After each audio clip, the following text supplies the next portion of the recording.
My mother would be a falconress, and I, her gay falcon, treading her wrist, would fly to bring back from the blue of the sky to her bleeding a prize, where I dream in my little hood with many bells jangling when I'd turn my head. My mother would be a falconress, and she sends me as far as her will goes.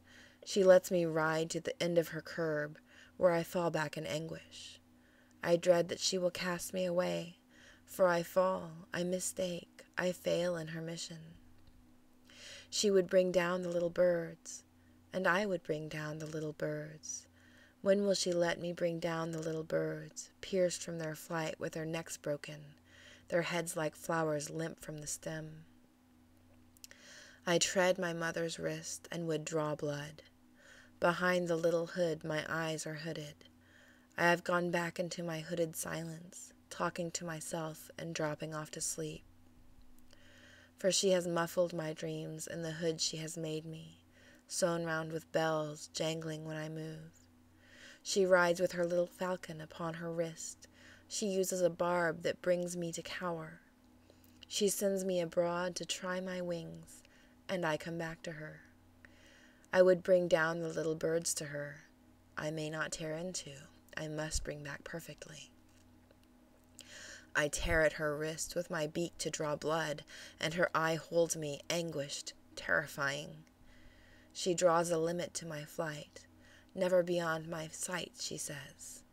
She trains me to fetch and to limit myself in fetching.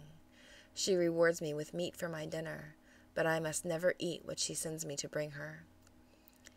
Yet it would have been beautiful if she could have carried me always in a little hood with the bells ringing at her wrist, and her riding to the great falcon hunt, and me flying up to the curb of my heart from her heart, to bring down the skylark from the blue to her feet, straining, and then released for the flight. My mother would be a falconress, and I her gerfalcon raised at her will, from her wrist sent flying, as if I were her own pride, as if her pride knew no limits, as if her mind sought in me flight beyond the horizon. Ah, but high, high in the air I flew, and far, far beyond the curb of her will, where the blue hills were the falcon's nest, and then I saw west to the dying sun. It seemed my human soul went down in flames. I tore at her wrist, at the hold she had for me, until the blood ran hot and I heard her cry out, far, far beyond the curb of her will, to horizons of stars beyond the ringing hills of the world where the falcons nest, I saw, and I tore at her wrist with my savage beak.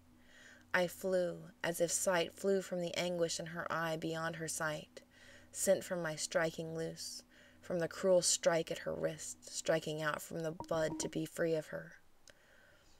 My mother would be a falconress, and even now, years after this, when the wounds I left her had surely healed, and the woman is dead, her fierce eyes closed, and if her heart were broken, it is stilled. I would be a falcon and go free. I tread her wrist and wear the hood, talking to myself, and would draw blood.